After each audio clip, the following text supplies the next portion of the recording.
திருப்போரூர் ஸ்ரீ சிதம்பர சுவாமிகள். நோயுற்று அடராமல் நொந்துமனம் வாடாமல் பாயிற் கிடவாமல் பாவியன் காயத்தை ஒர்நொடிக்குள் நீக்கியனை என்போரூரா நின் சீரடிக்கீழ் வைப்பாய் தெரிந்தே. இது ஸ்ரீமத் சிதம்பர சுவாமிகளின் பாட்டு. சங்கம் அமைத்துத் தமிழ் வளர்த்த மதுரை திருவருள் துலங்கும் தெய்வ சந்நிதிகளுக்கும் குருவருள் விளங்கும் மகான்களுக்கும் பேர் பெற்ற தலம். பாண்டியர்களும் நாயக்கர்களும் போட்டி போட்டுக்கொண்டு ஆன்மீகத்தை வளர்த்து தர்மத்தின்படி ஆட்சி செலுத்திய பூமி இந்த புண்ணியம்பதியில் சங்க புலவர் மரபில் அவதரித்தவர் ஸ்ரீமத் சிதம்பர சுவாமிகள். இவர் சுமார் 400 ஆண்டுகளுக்கு முன்பு வாழ்ந்தவர் என்பர். ரிஷி மூலம் பார்க்கக்கூடாது என்று சொல்வதுண்டு. அருணகிரிநாதர், ஷீரடி பாபா முதலான மகான்களின் பெற்றோர் எவர் என்பது இன்று வரை அறியப்படாத ஒன்று. இதேபோல் சிதம்பர சுவாமிகளை ஈன்றெடுத்த பாக்கியத்தை பெற்றவர்கள் எவர் என்பது குறித்து எதிலும் குறிப்பிடப்படவில்லை. மதுரை மீனாட்சி அம்மையின் திருக்குழந்தையாகவே வளர்ந்தவர் சுவாமிகள். சிறுவயதிலிருந்தே கல்வி கேள்விகளில் சிறந்து விளங்கினார். இலக்கியத்தின்பால் ஆர்வம் கொண்டு உரிய ஆசான் மூலம் கற்றறிந்தார். இறை வழிபாடு மற்றும் யோக காரியங்களிலும் நாட்டம் கொண்டிருந்தார். ஸ்ரீ மீனாட்சி அம்மனையே உபாசனா மூர்த்தியாக ஏற்று வாழ்ந்தார். தினமும் ஸ்ரீ மீனாட்சி அம்மனை தரிசித்த பிறகே நித்திய கர்மாக்களை தொடர்வது சுவாமிகளின் வழக்கம். இவரது இறை பக்தி மற்றும் நெறி தவறாத வாழ்க்கை ஆகியவற்றை கண்ட மதுரை மக்கள் அவரை உயர்ந்த ஞானாசிரியனாகவே பாவித்து போற்றினர். இதனால் சுவாமிகளின் புகழ் மெல்ல பரவியது. சுவாமிகளின் தமிழ் புலமையை அறிந்து வியந்த ஆன்மீக சான்றோர் இவருக்கு கவிராயர் எனும் பட்டம் அளித்தனர்.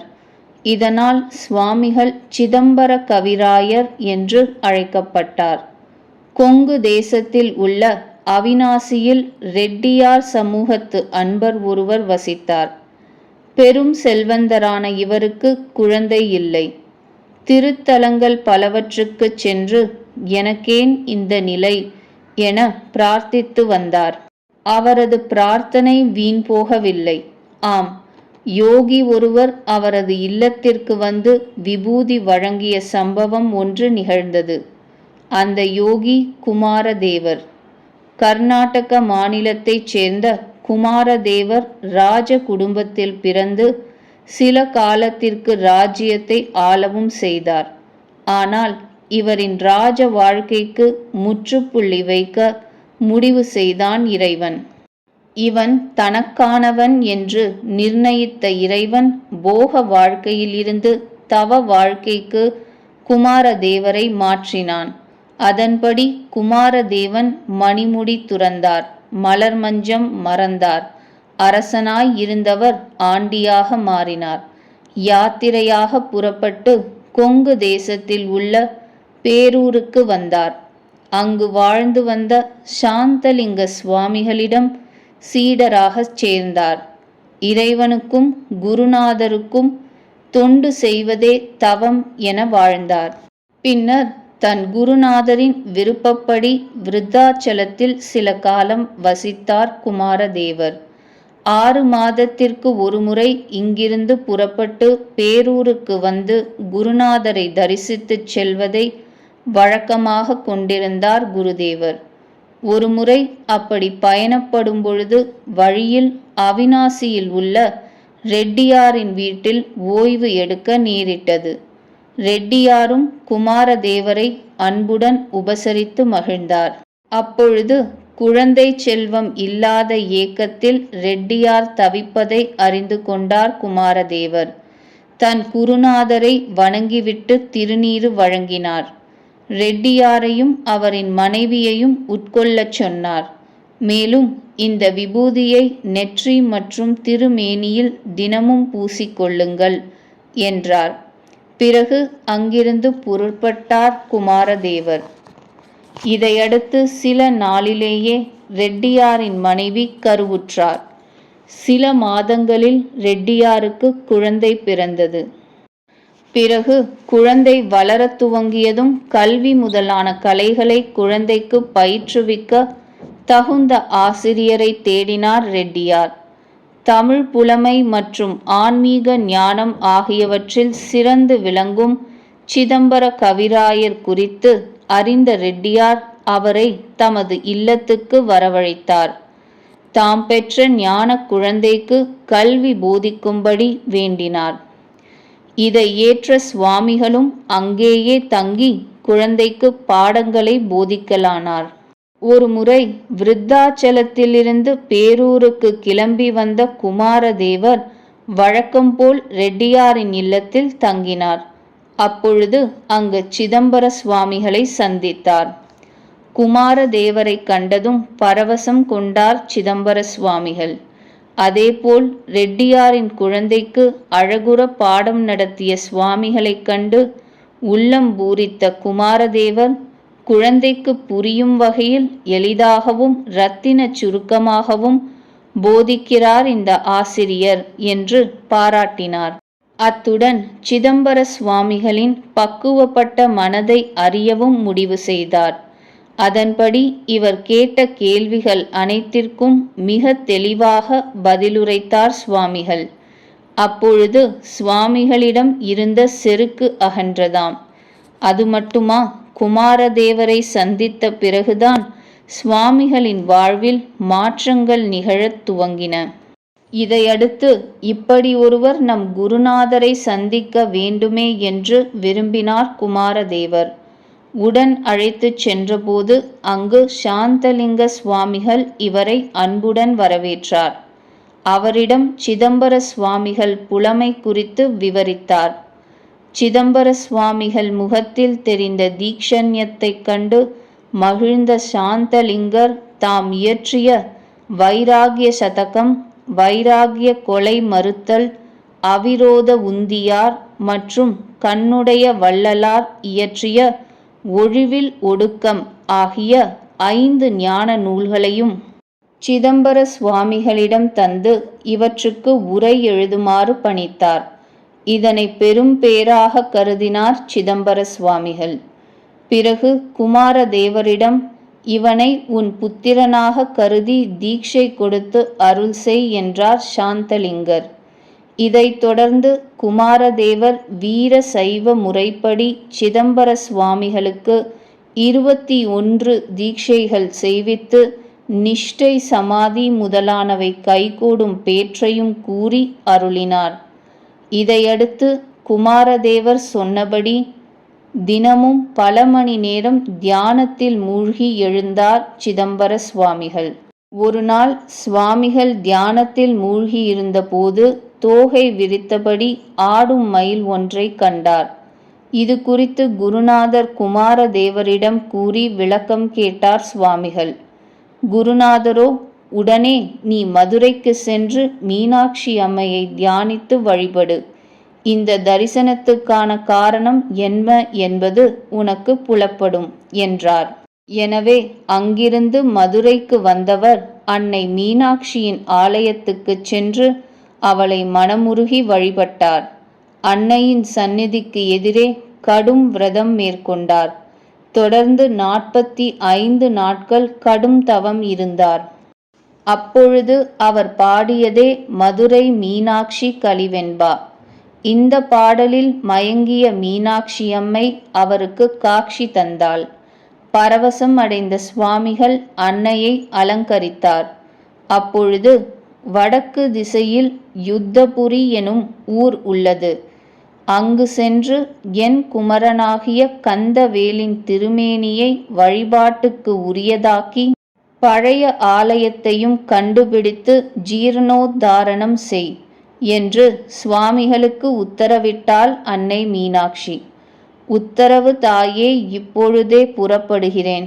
கந்தவேலின் ஆலயத்தை கண்டுபிடித்து வழிபாட்டை நெறிப்படுத்துகிறேன் என்று சுவாமிகள் உறுதிமொழி கொடுக்க காட்சி தந்த அன்னை சட்டென மறைந்து போனாள். மீனாட்சி அன்னையே மயிலாக காட்சி தந்து மதுரைக்கு அழைத்திருக்கிறாள் என்பதை அறிந்து சிலிர்த்தார் சுவாமிகள். யுத்தபுரி என்று அன்னை அருளியது காஞ்சிபுரத்திற்கு அருகிலுள்ள திருப்போரூரே என்பதை அறிந்த சிதம்பர சுவாமிகள் ஒரு நன்னாளில் மதுரையில் இருந்து புறப்பட்டார். வழியில் விருத்தாச்சலத்தில் உள்ள தன் குருநாதரை தரிசித்தார். அப்பொழுது குமாரதேவர் சமாதி அடையும் தருணத்தில் இருந்தார். அவரை வணங்கி குருவருள் பெற்று யாத்திரையை தொடர்ந்தார் சிதம்பர சுவாமிகள். கிளியனூரில் ஞானம்மையார் என்பவர் சுவாமிகளுக்கு உணவளித்து உபசரித்தார். அந்த பெண்மணிக்கு அருளாசி வழங்கியவர் பொம்மபாளையத்தில் சிவஞான பாளைய சுவாமிகளை சந்தித்தார். இருவரும் கருத்துக்கள் பலவற்றை பரிமாறிக்கொண்டனர். தொடர்ந்து 7 நாட்கள் இரவு பகல் பாராமல் இருவரும் விவாதித்தனராம். பின்னர் அங்கிருந்து யாத்திரையை தொடர்ந்தவர் திருப்போரூரை வந்தடைந்தார். இங்கு முருகப்பெருமானின் ஆலயம் எங்கு உள்ளது என்று ஊர் மக்களிடம் கேட்டார். முருகப்பெருமானுக்கு கோயிலா? இந்த ஊரிலா? இங்கு வேம்படி விநாயகர்தான் இருக்கிறார். வேப்பம்பரத்தின் அடியில் உள்ள பிள்ளையாரைத்தான் கும்பிட்டு வருகிறோம் என்று கூறி அந்த கோயிலுக்கு செல்லும் வழியை காட்டினர். அந்த காலத்தில் இந்த பகுதி பனங்காடாக இருந்தது. முருகப்பெருமான் ஆலயத்தை எப்படியேனும் கண்டுபிடித்து விட வேண்டும், அன்னை மீனாட்சி நம் முயற்சிக்கு உதவுவாள் என்ற நம்பிக்கையுடன் வேம்படி விநாயகர் ஆலயத்தின் அருகே ஓலை குடில் ஒன்றை அமைத்து தங்கினார். அருகில் உள்ள வல்லையார் ஓடையில் தினமும் நீராடி வேம்படி விநாயகரை வழிபட்டு ஜபம் செய்து வந்தார். பகல் வேளையில் பனங்காட்டில் கந்தவேல் ஆலயத்தை தேடும் பணியில் ஈடுபட்டார். 7ஆம் நாள் பனங்காட்டில் தேடுதல் பணியில் இருந்தபோது பெண் பனைமரம் ஒன்றின் அடியில் ஸ்ரீ கந்தப்பெருமானின் சுயம்பு வடிவை கண்டு பூரித்து போனார் சுவாமிகள். அந்த மூர்த்தத்தை அள்ளி எடுத்து ஆற தழுவி கொண்டார். பிறகு மூர்த்தத்தை குடிலுக்கு கொண்டு வந்த சுவாமிகள் தினமும் அபிஷேகம் செய்து வழிபட்டு வந்தார். அழகன் முருகன் கிடைத்து விட்டான், அவன் குடிகொண்டுள்ள கோயிலும் கிடைத்துவிடும் என்று உற்சாகத்துடன் கோயிலை தேடும் பணியில் தீவிரமாக இறங்கினார். ஒரு நாள் வல்லையார் ஓடையில் நீராடி மூலவரான கந்தவேலுக்கு அபிஷேக ஆராதனைகள் முடித்த வேளையில்தான் அந்த அதிசயம் நிகழ்ந்தது. சிதம்பர சுவாமிகளின் குருவான குமாரதேவரின் வடிவில் கந்தவேல் எழுந்தருளினார். இந்த நிலையில் குருநாதரை எதிர்பார்க்காத சிதம்பர சுவாமிகள் பெரிதும் மகிழ்ந்தார்.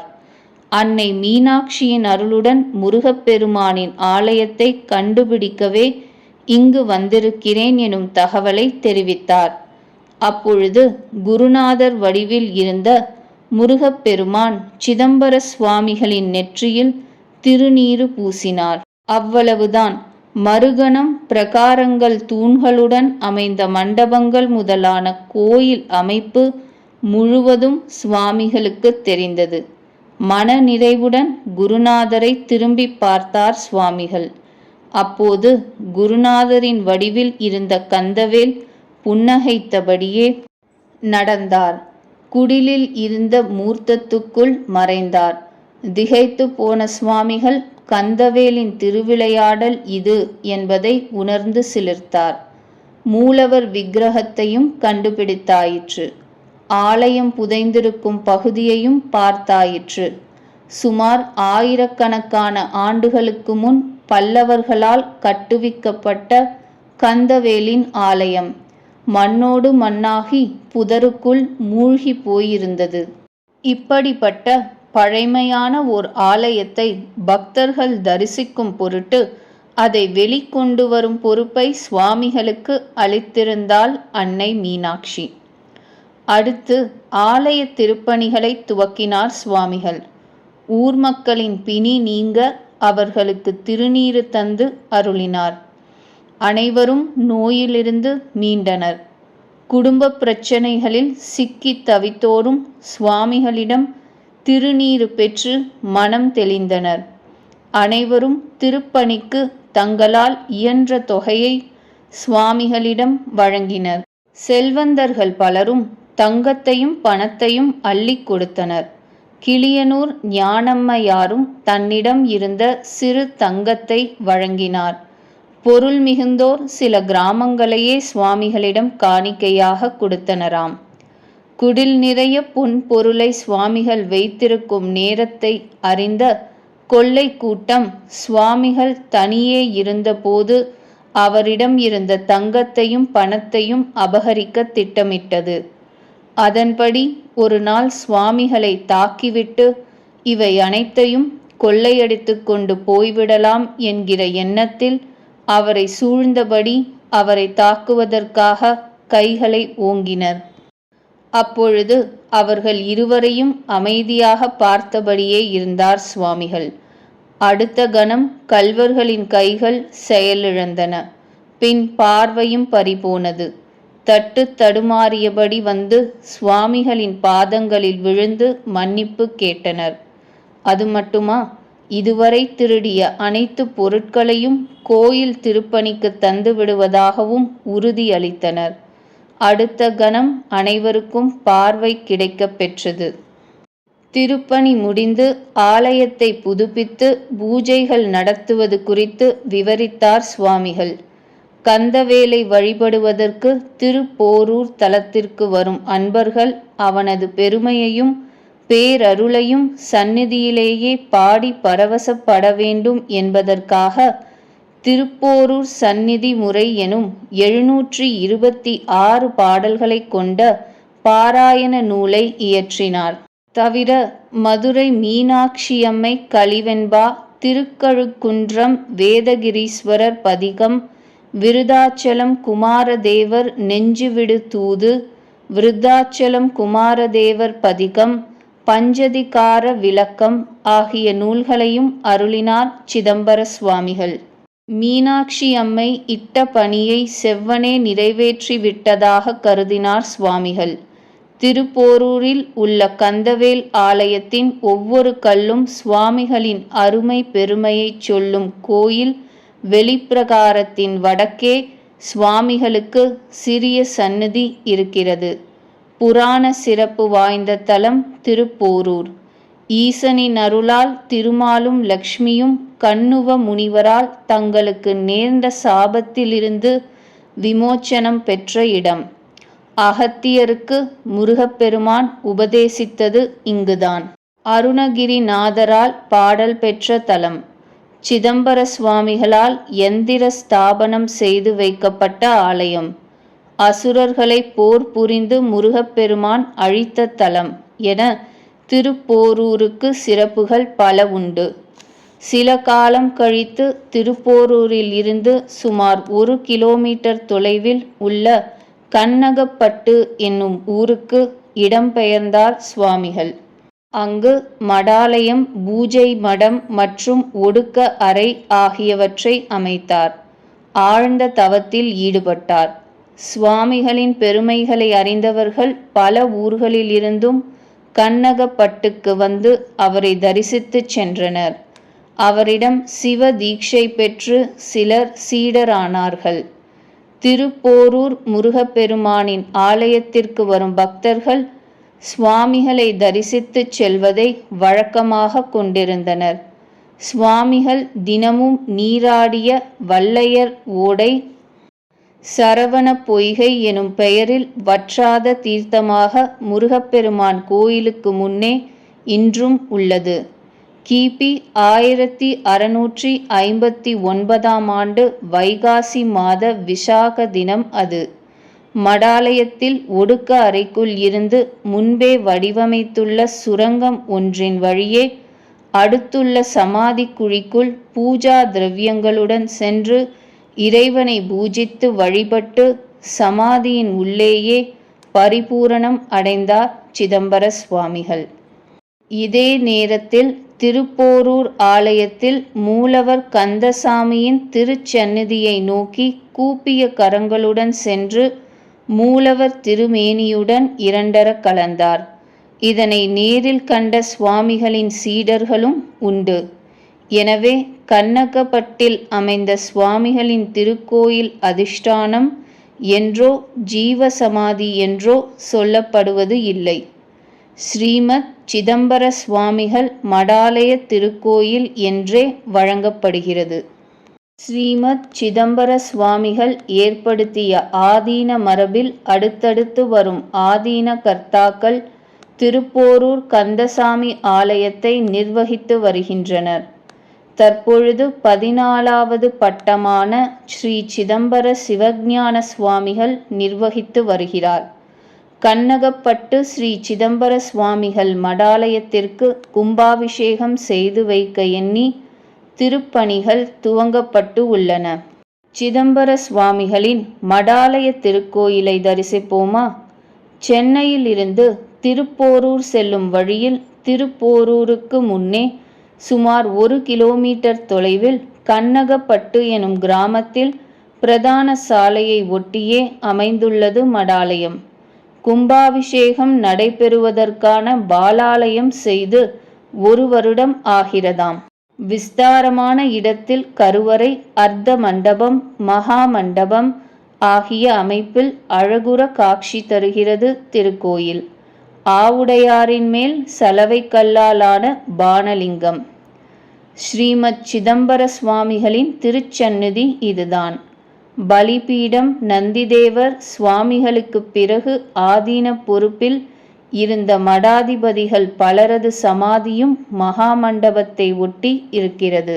பிராகார வலம் வரும்பொழுது சற்று விலகிச் செல்லும் பாதை ஒன்றில் பயணித்தால் சுவாமிகளின் ஒடுக்க அறையை தரிசிக்கலாம்.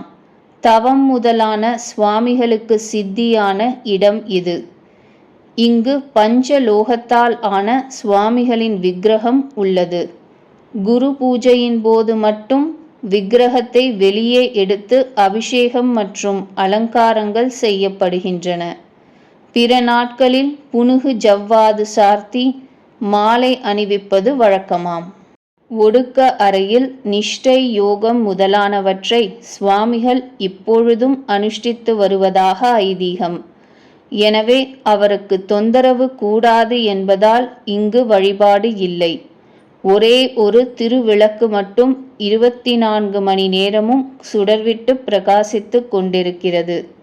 சுவாமிகள் பயன்படுத்திய சுரங்கத்தை மேடை போல் அமைத்து மூடி வைத்துள்ளனர். அவர் அமர்வதற்கு பயன்படுத்திய புலித்தோல் மற்றும் பாத ரக்ஷை ஆகியவற்றையும் தரிசிக்கலாம். தினமும் காலை 8 முதல் 10 மணி வரை, மாலை 5 மணி முதல் 7 மணி வரையிலுமாக 2 வேளைகளில் பூஜை நடைபெறுகிறது. பௌர்ணமி தினங்களில் இரவு 7 முதல் நள்ளிரவு 12 மணி வரை அபிஷேகம், அலங்காரம், அன்னதானம், பஜனைகள் ஆகியவை சிறப்புற நடைபெறும். சுவாமிகளை தரிசிக்க வரும் பக்தர்கள் பலர் அன்றிரவு இங்கு தங்கிவிட்டு மறுநாள் காலையில் தரிசனம் முடித்து திரும்புகின்றனர். தவிர கிருத்திகை, ரோஹிணி, விசாகம், பரணி ஆகிய நட்சத்திர தினங்களிலும் சுவாமிகளுக்கு அபிஷேகம் மற்றும் வழிபாடுகள் சிறப்பாக இருக்குமாம். கண்ணகப்பட்டு திருப்போரூர் பாதையில் சாலையின் வலப்பக்கம் இருக்கிறது சுவாமிகள் முதலில் வந்து வணங்கிய வேம்படி விநாயகர் திருக்கோயில். எனவே திருப்போரூர் வரும் அன்பர்கள் கண்ணகப்பட்டு மடாலய திருக்கோயில், வேம்படி விநாயகர் ஆலயம், அதன்பின் திருப்போரூர் முருகன் என்று தங்களது தரிசனத்தை அமைத்து கொள்ளலாம். ஸ்ரீமத் சிதம்பர சுவாமிகளின் வழியை பின்பற்றி வரும் ஏராளமான சீடர்கள் தங்கள் கழுத்தில் சிவலிங்கத்தை தொங்கவிட்டபடி வீர சைவராக இன்றைக்கும் இருக்கின்றனர். கண்ணகப்பட்டில் சுவாமிகளுக்கு எந்த ஒரு ஆராதனை வைபவம் நிகழ்ந்தாலும் இவர்கள் உலகின் எந்த மூலையில் இருந்தாலும் தவறாமல் இங்கு வந்து பங்கேற்கின்றனர். சிதம்பர சுவாமிகளின் மேல் இவர்கள் கொண்டிருக்கிற அபரிமிதமான பக்தி வியக்க வைக்கிறது. ஆம், குருவருளை மிஞ்சிய அருள் எது?